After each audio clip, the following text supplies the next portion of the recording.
Ladies and gentlemen, and cybersecurity enthusiasts, welcome to today's highly anticipated webinar on cyber intelligence. We are thrilled to have you here today as we embark on a journey to explore the ever-evolving world of cybersecurity. In today's digital age, where technology permeates every aspect of our lives, the importance of staying on top of the latest trends in cybersecurity cannot be emphasized enough. Cyber threats continue to grow in frequency, complexity, and sophistication, posing significant risks to individuals, organizations, and even nations. In the face of such challenges, it becomes imperative for us to remain vigilant, well-informed, and equipped to defend ourselves against these relentless attacks. This is precisely why we have gathered here today for this cyber intelligence briefing. Our goal is to empower you with the knowledge and insights necessary to navigate the intricate landscape of cybersecurity, from the latest hacking techniques employed by malicious actors to emerging vulnerabilities in cutting-edge technologies. Our experts from CYFIRMA will shed light on the most pressing cybersecurity issues of our time. Thank you for joining us, and let's get started.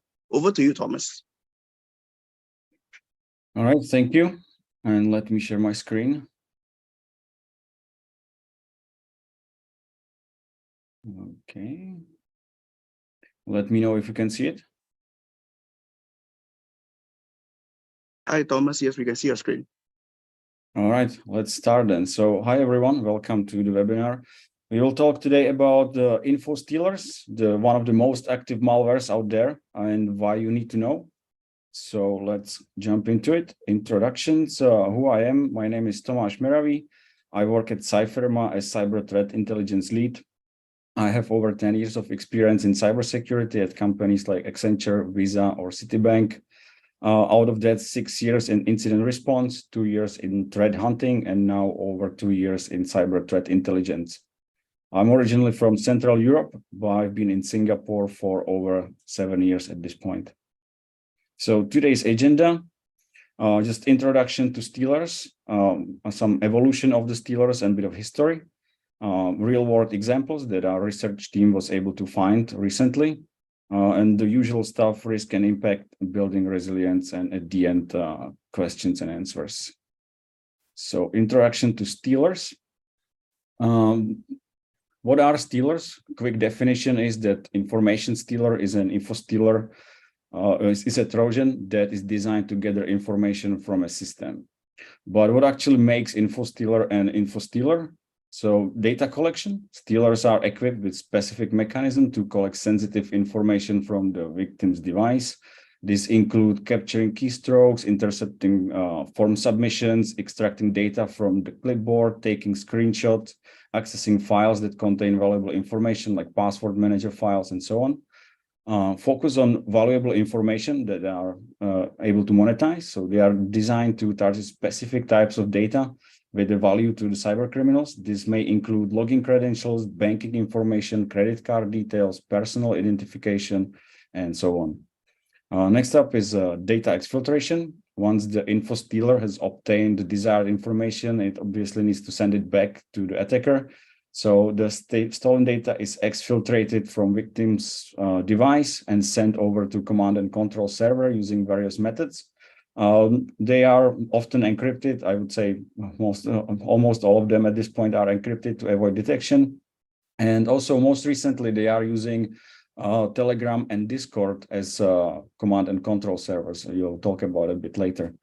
Next up is stealth and concealment. Info stealers aim to remain undetected for as long as possible to collect the data they want to collect and without raising any suspicions. However, unlike the spyware, they often utilize very simple methods and stay or aim to stay only long enough to capture what is currently on the system rather than try to continuously spy on the user.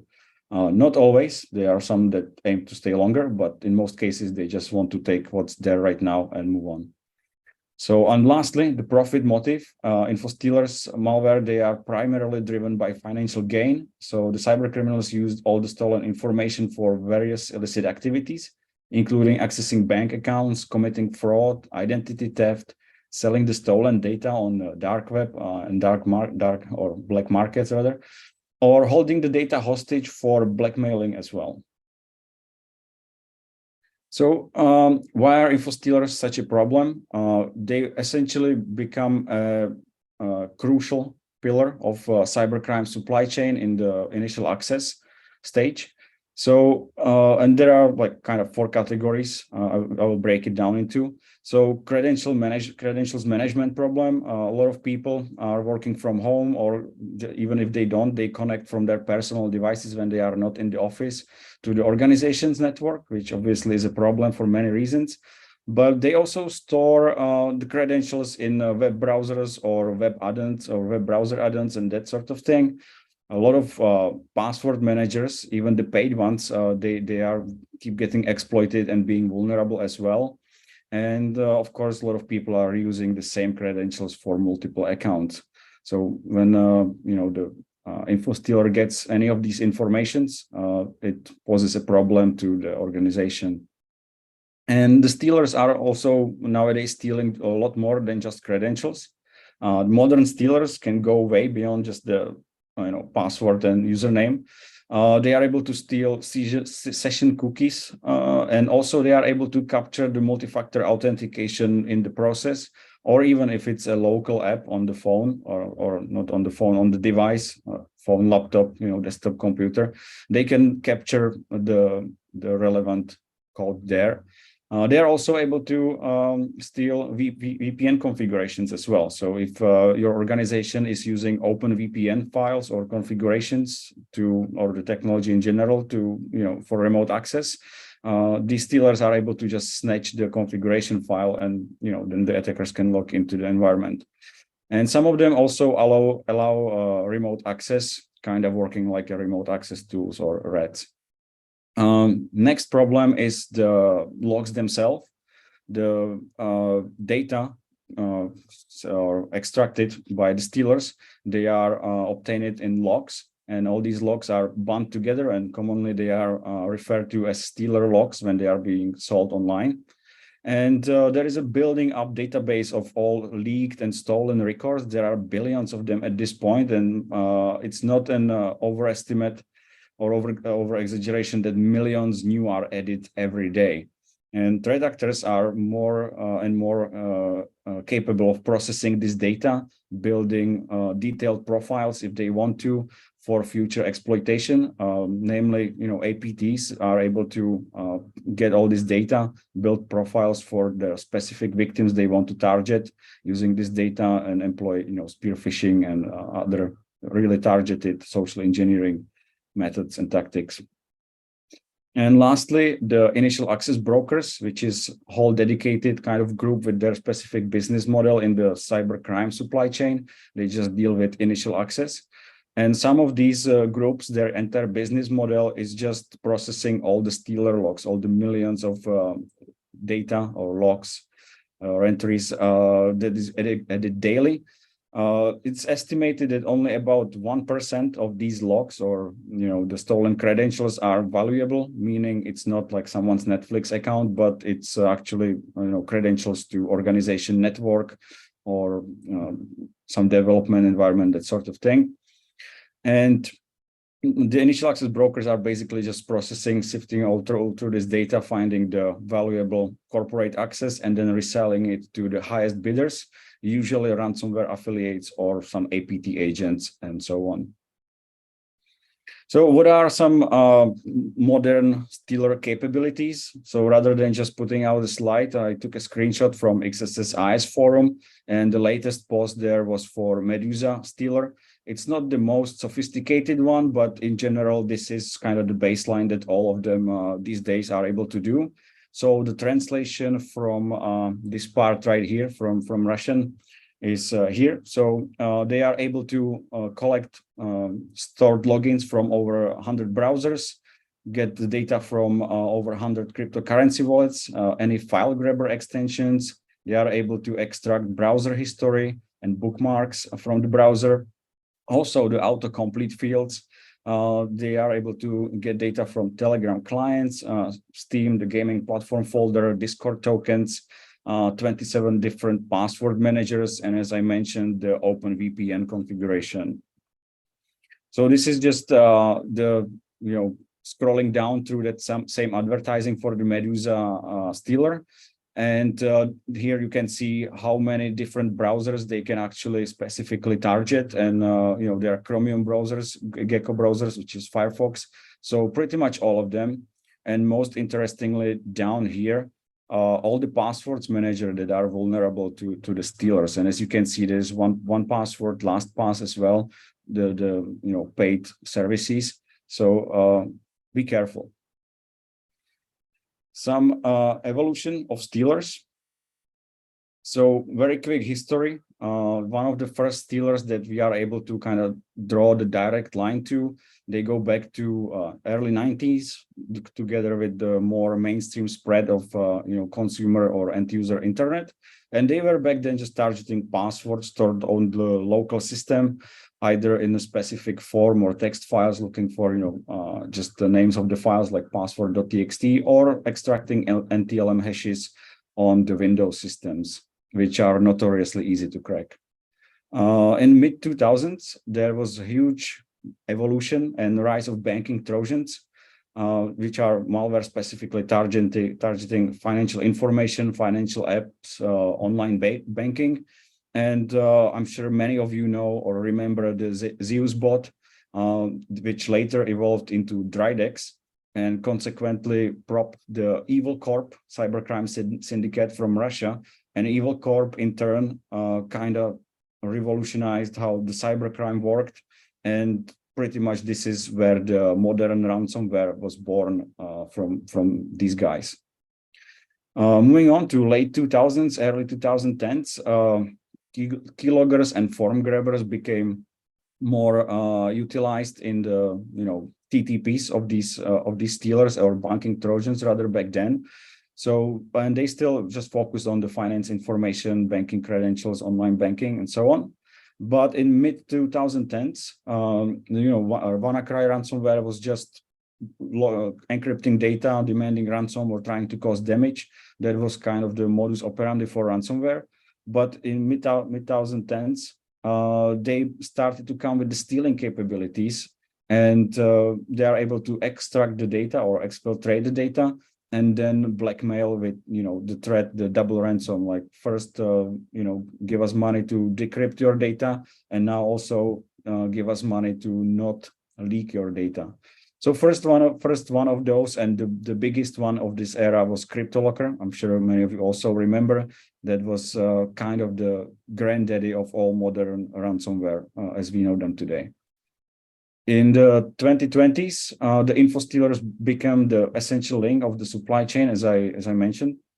And the big three is Redline, Raccoon, and Wither, and they revolutionized the initial access phase with selling the stealer logs, as we discussed earlier. So the big three, give some more details, because these are the actually most active info stealers out there. So Redline, it appeared for the first time in 2020, and saw a wide application in many different cyber attacks by many different threat actors. Most of the time, however, it was aimed against single users, and its functionality fits best for that purpose. Key targets of Redline are cryptocurrency wallets, but also they are able to get the credentials from desktop applications, browser plugins, and still it can gather other data like FTP or VPN configuration, session tokens for applications, and password managers. It was very dominant. It was by a mile the most prominent or dominant stealer at around 2022. But during early 2023, there was some disputes between users and developers of Redline Stealer. Were trying to exploit their market dominance and just started charging a lot more money, and they allegedly neglected the development of the code as well. So many people left Redline, but it came back. Recently, there is an enormous number of new samples, and that is a sign that many new campaigns by threat actors using Redline stealers are oncoming through SEO poisoning, usual phishing, malvertising online, and that sort of thing. So the key way how Redline developers find buyers for their product is Telegram groups and darknet forums.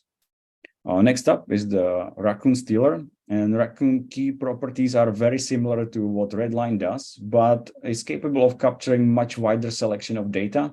In its scope are the browser autofill files, cookies, and online banking credentials, and all the banking add-ons in the browsers, on top of the ability to plug also the cryptocurrency wallets.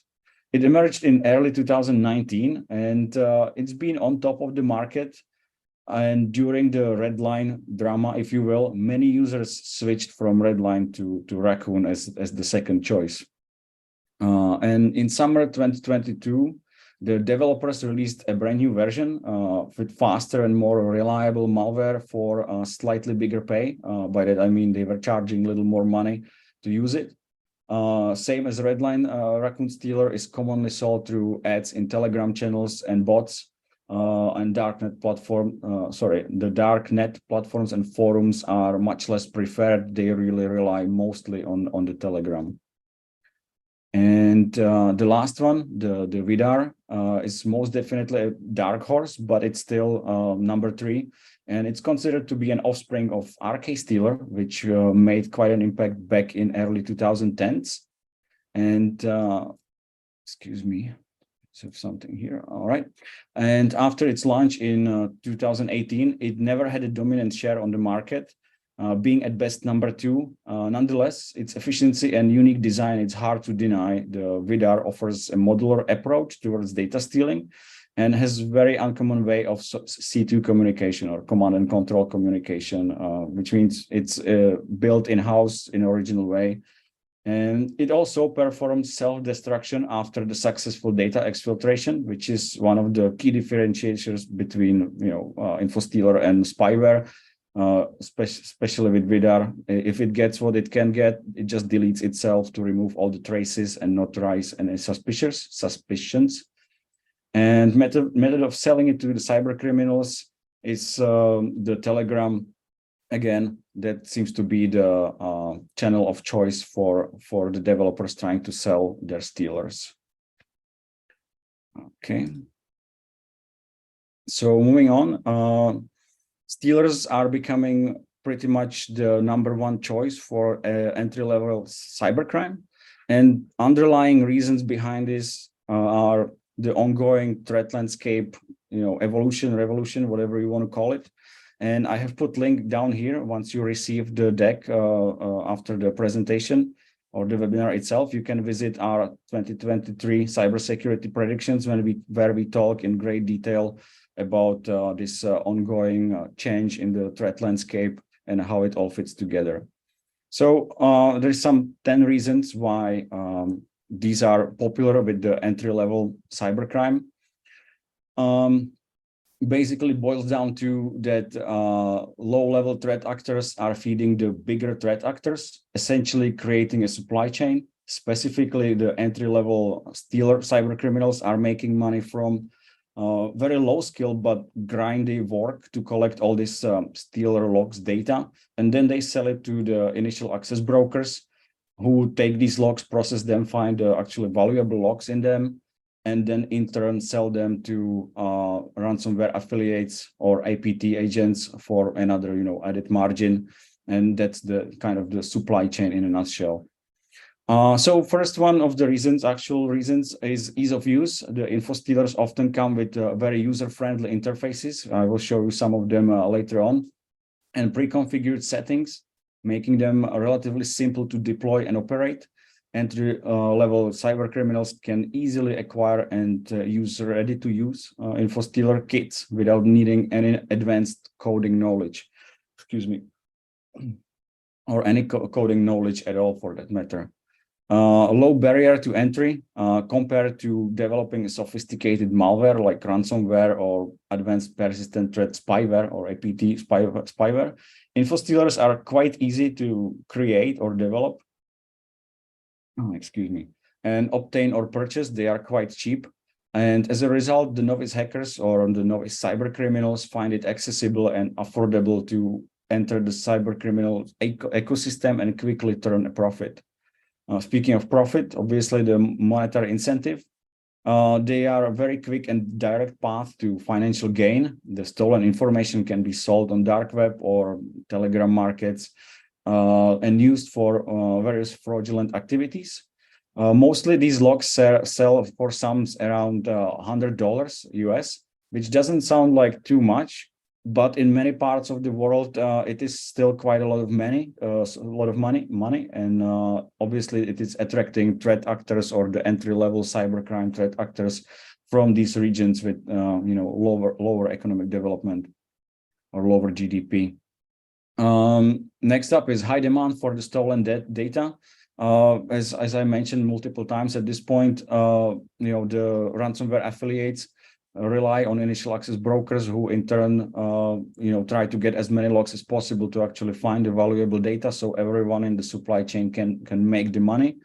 But there are other ways, obviously. They look for stolen online banking credentials, credit card details, and personal information that can be used, for identity theft, taker loans, that sort of thing. Automation and efficiency. The automation is a big thing. I'm sure in your own organizations, if you are on the tech side, maybe automation is crucial to everything these days. So infostealers are able to automate the whole process of collecting and exfiltrating the data. Some of them are able to even process the data in an automated way. And that allows them to target tens of thousands victims at the same time, doing like the wide spray and pray kind of phishing campaigns. And this efficiency makes it very appealing to the entry-level cyber criminals as well. Next up is exploiting humans, or in other words, the social engineering.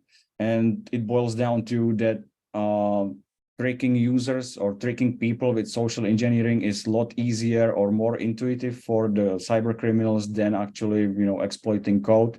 So they are using curiosity or fear, and in a relatively straightforward process, which is very effective for these entry-level cyber criminals. Next up, access to cybercrime as a service, or CAAS. And rise of these CAAS platforms provide cyber criminals, including the entry-level ones, access to ready-to-use malware and also support services as well.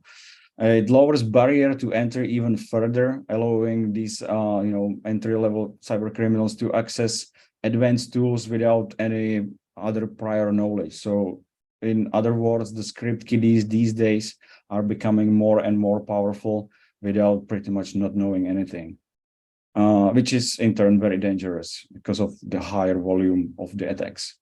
Minimal technical footprint. The infostealers can be designed and are designed to have a really small footprint and be as quick that by the time they are detected, they've already done what they needed to do. And it's minimizing the impact on the victim system. So oftentimes they really go undetected and the victim doesn't even know their data have been stolen. And lack of legal consequences, it kind of leans into the threat actors coming from the lower GDP regions, which usually also don't really care, or their law enforcement, the local law enforcement doesn't really care about, small fish, cyber criminals operating these stealer logs or info stealers. So some real world examples. We will discuss 3 different stealers that were released in 2023, and 2 of them were discovered by our own CYFIRMA research team. So first one is Mystic Stealer. Once again, I have put links to our research reports on these as we discovered them. So key features of Mystic Stealer. It was released in April 2023. It's fairly recent.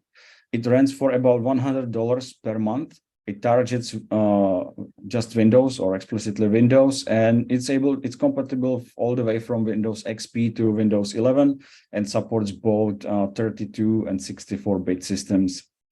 It has built-in inclusion of the Commonwealth of Independent States, which are mostly countries from former Soviet Union, meaning meaning that the malware itself is looking for the system settings, and if it detects localization from these countries, it will just not execute all the stealing functions. It's equipped with the loader function to download additional payloads as well. It is using custom C2 protocol over TCP to encrypt the exfiltrated data. Operates in the system memory, which makes it even more difficult to detect by using typically the home and end users, just the basic antivirus or just the Windows Defender. The server part is written in Python and the client is written in C language. The authors, they are boasting that they are not using any third-party libraries which would increase the detection rate. They have written pretty much entire the entire code in-house in its original, which in turn helps with minimizing the detection rates. And as you can see, here is a screenshot from one of the servers, and you can see victims from United States, Germany, Finland, France, and IP addresses, which we obfuscated for obvious reasons. So evolution timeline, this is just stolen from the report that my colleague has done, but I wanted to use it to illustrate that since its launch in April, in a few weeks, it got an update in May, early May and end May, and not just to evade detection, to rebuild the code to evade detection, but they actually added a lot of features. So these new stealers, they are evolving very quickly, adding new features, and there is quite a robust feedback loop with their customer base on the forums and Telegram groups as well. So this is how the command and control panel for Mystic Stealer looks like. You can see the dashboard for the server, disk usage, memory usage, how many logs. So this is just a demo, so there is only one victim here. It's from France, so you can see where are your victims located. And down here, you can see the details of the victim. You can expand this here and see what kind of data is available on the system. So you can see there is 12 stolen credentials, many files, 8 cryptocurrency entries, and that sort of thing. And as I mentioned, there is quite a robust feedback loop. So this is just a screenshot of some of the feedback of the reception in the cybercrime community on the forums. I will not read through it. It's just too long, and you will receive the presentation. So if you are interested, you can give it a read yourselves. Moving on, next one is Vice Remote. This one was released just a few weeks ago in June 2023. And it underwent quite a long testing phase, or beta testing phase, if you will, and involved a lot of the forum veterans, or rather the folks that have been in this business for quite a long time, because they were looking for better stealers than the usual red line raccoon wither, because since they are as old and so prevalent, the detection for them is getting better and better. So there is quite a significant interest from the seasoned veterans in the business, looking for new and better stuff which will help them to avoid detection. So this one runs for about $40 a month, or you can buy a lifetime subscription for $150.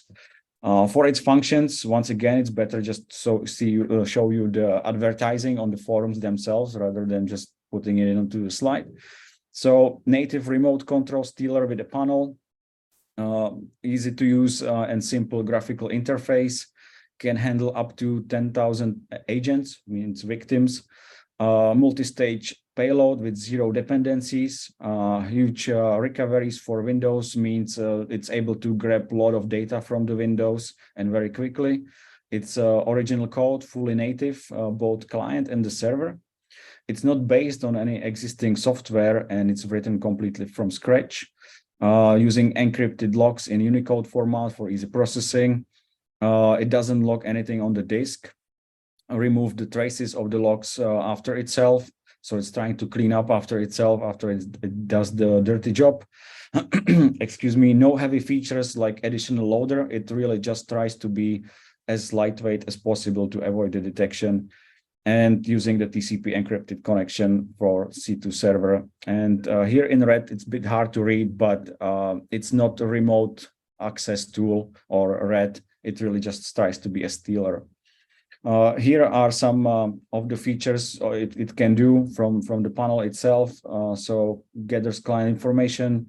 It's able to create a shell, download and execute files, grab browser recoveries, passwords, crypto wallets, open websites silently, take screenshots, upload file into app data, agent builder, that's for the server. You can build the customized payload of the stealer itself, deleting the logs, restart the agent machine, shut down machine, quit client, that sort of thing. So it supports Windows 8, 10, and 11. It is written in Go language for the sole purpose to be as lightweight as possible. The whole file is under 100 kilobytes, which is very, very small. And it received praise for the very friendly user interface. And it also allows payload execution through just simply entering a URL where you store your payload instead of building any kind of crazy robust features in the code itself.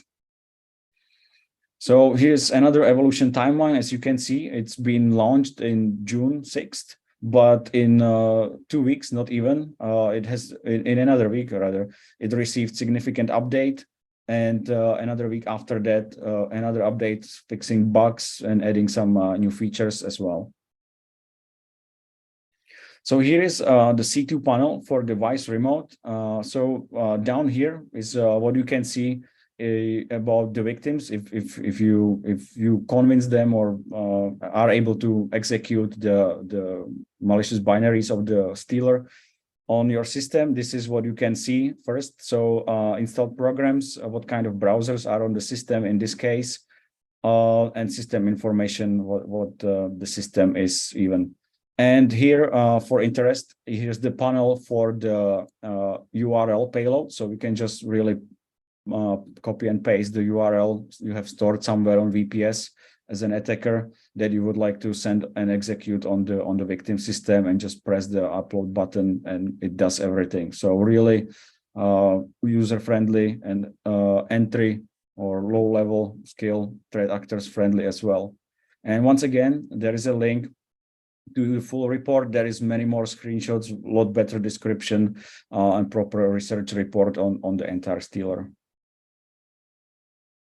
The third one is a blank grabber, and this one is different from the previous two. And it was released in late 2022, so it's not strictly 2023 born stealer, but it was significantly revamped in 2023. And why it's different is because it's free at GitHub. So even cyber criminals are into open source and free software as well. And it's community developed project at this point. It targets Windows 10 and Windows 11. The server is written in Python, and the client is written in C++. It is leveraging WMI command line to gather the system information on the Windows systems. And it's also because it's open source and free, and they aim to be, you don't really have to invest in anything. You just set it up and go. So it's using Discord and Telegram as their command and control servers rather than anything built in-house. Here you can see screenshot directly from the GitHub repository, including the URL if you want to take a closer look yourself later. And it shows all the features. I would just note that the blank grabber is specifically more for gaming platforms. As you can see, obviously it can steal passwords from browsers, cookies, history from browsers, crypto wallets, take screenshots and get the webcam images and that sort of thing. But you can also see Steam, Epic, Uplay, I think Roblox here, and I saw Minecraft, yeah, right here. So these are all like the big gaming platforms that threat actors are able to then sell these accounts on the darknet market or underground forums as well. And here are some statistics about how frequently or how intensively this is being developed as open source project. So you can see in the last 30 days, there is 194 different contributions from multiple people. So this is really highly developed and continuously updated stealer. So this is screenshots from the blank grabber builder. If you download the repo from the GitHub and you would like to execute it, you have to start with the builder to build the binary that the victim is supposed to execute. And as you can see, you can specify a lot of things, what to look for, and you can specify the command and control if you want to use Discord or Telegram for it. And this is how it looks like. I apologize for the lower quality screenshots here. This is taken from the threat actors themselves advertising the stuff. So this is directly from the original author of blank grabber, sorry. And this is how it looks like when the agent of the stealer infects the victim machine, and this is what it sends to the Discord, pretty much as a message by a user. And as you can see, it says the IP, where is it from, some basic computer system information, and also give you a rundown of the available data to steal. So there's 3 different Discord accounts, sorry, 88 different passwords, nearly 400 cookies, 2000 history records, browser history records, some of the gaming, Roblox cookies, Telegram sessions, some common files, wallet, Wi-Fi passwords, and so on. And very similarly, what it looks like on Telegram, it's pretty much the same thing, just on a Telegram channel as a Telegram message than a Discord. And this is what I found interesting. This is from the original author of the blank grabber, just some advice on delivery methods. So, as I said, there is many entry-level cyber criminals trying to use these, and they are asking obvious questions like how do I actually get it on the victim system without being detected? And they advise just don't use any free cryptors, which is very valuable advice because they will only increase the detection. And you just compress it into a password-protected zip file, and you are pretty much good to go. So it's easy as that, unfortunately. So for some risk and impact, I think they are pretty obvious. Beyond what I put here on the slides, it's advice, just don't store anything in your browser and the browser add-ons. As you can see, they are very vulnerable to the stealers, and it includes history, saved sessions, saved passwords, pretty much everything. Try to keep it into separate password manager, and the password manager, keep it locked as well. Even if you are using KeePass, which is not online and it's open source, if you keep it open the whole day or your whole session, it's accessible to these stealers as well. So just open it, take the password out of it, and immediately lock it again, so you are not exposing yourself unnecessarily. So the risk and impact: info stealer infiltration. Risk is initial entry point through phishing or exploit kits, and impact is quietly gaining access, stealing the credentials without even noticing, and therefore gaining access to the network and devices. Data harvesting and reconnaissance. The risk here that the stealers capture the login credentials, sensitive data, internal network information, and so on as well. And this gives the cyber criminals valuable intel, the initial access phase or reconnaissance phase for future attacks. It's getting the initial foothold in the system, which is usually the hardest part. Exploiting the credentials for reuse. So stolen credentials used to access other accounts and systems.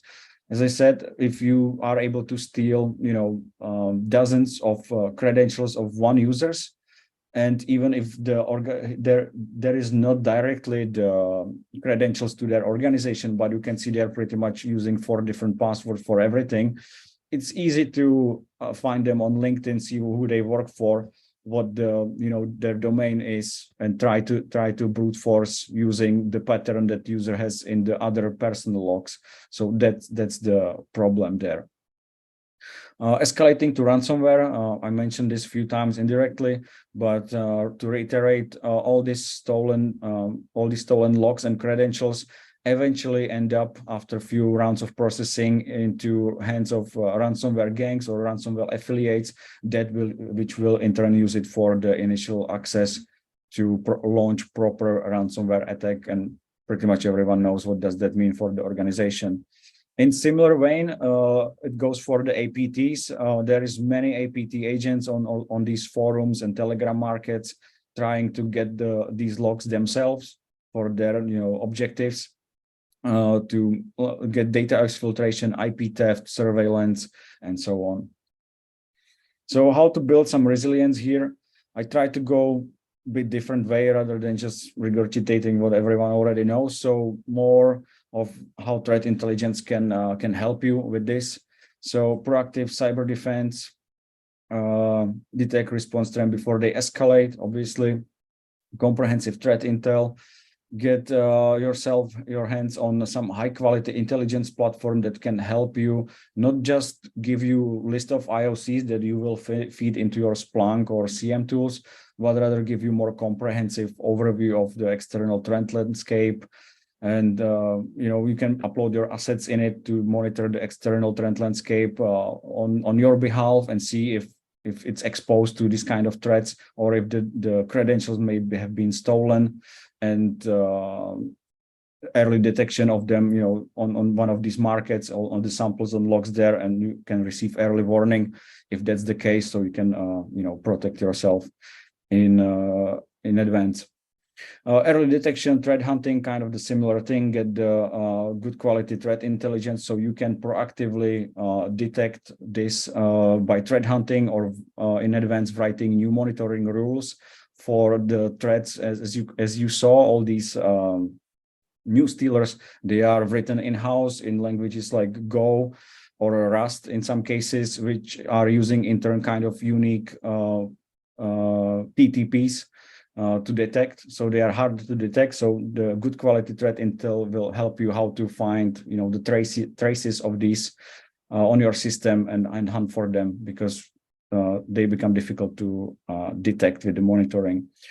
And integrate the threat intel into incident response processes. That's kind of obvious already. Strategy decision making. If you have, if you are a CISO or somewhere higher cybersecurity manager, get well informed on the threats out there, like on this webinar, to make better decisions to counter the evolving threats. Collaborate with the intelligence community or with your partners, business partners, supply chain partners, to share the information, share the intel collectively. That's the best defense that we are able to do. Security awareness, I think that's one's pretty obvious too, and continuous improvement to refine the cybersecurity measures, stay ahead. And that's all. So if you have any questions, I'll be happy to answer. Thanks, Thomas, for sharing. Does anyone have any questions?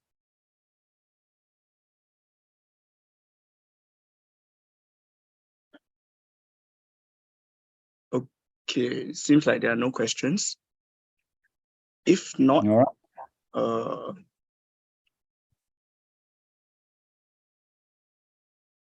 Thank you for attending this webinar. Our next webinar will be on 26 July at 11 a.m. Do feel free to scan the QR code to register for this webinar. So that'll be all. Thank you all. Thank you all. I think we have a question okay. by Harris about how robust is CYFIRMA threat intel feed. Good question. I'm not sure how to answer it. I'm just a researcher, but I think we are among the top up there, trying our best. And it really goes beyond just IOCs. You can upload your assets for the threat landscape monitoring and that sort of thing that I have mentioned before. Okay. Thanks, Thomas. Harris, I hope that answered your question. Next, we have another question.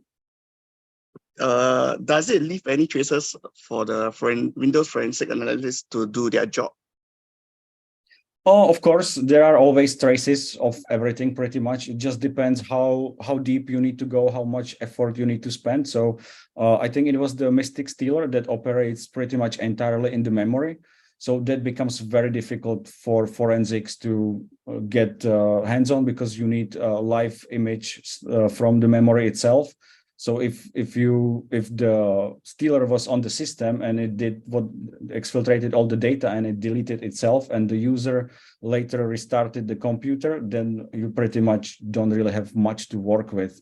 So it depends on the stealer itself, but in most cases there are always traces to look for. But first you actually have to know that there was a stealer on the system, which is the tricky part. How do you detect it when it comes to the stuff that just live off the land binaries, runs in the memory? Okay, thanks, Thomas. We have a final question. Have you seen stealer in browser extensions, and can you share your view on that? I think I will need clarification. You mean stealer that is being masked as a browser extension, so you download malicious browser extension, or a stealer that goes through browser extensions like password managers and steals data from those? Okay, both. Yeah, I don't think I can recall specifically the one that masked as a browser extension, but I'm pretty sure they exist. There is plenty of malicious extensions for this purpose. And the ones that are able to steal the password managers from extension, or rather the password managers as browser extensions, the data from those, I believe pretty much all of them that I have mentioned today have the capability to do that. So I would give advice, if you are using password managers, just use the desktop client. Try to avoid the browser extension. It's just, they are in most cases safe, but temporarily, like with the LastPass, there is a functioning exploit. And if you, in that specific time period, become a victim, your credentials will be exposed. And if you are storing pretty much all your credentials, your whole digital life there, it's not the risk you would like to take, I think. Okay, thank you, Thomas, for sharing. Are there any additional questions? Yep. If there are no further questions, we have come to the end of this webinar. Thank you all for attending this webinar. Thank you, Thomas, for sharing. All right. Thank you for joining, and have a wonderful day. Bye-bye. Bye-bye.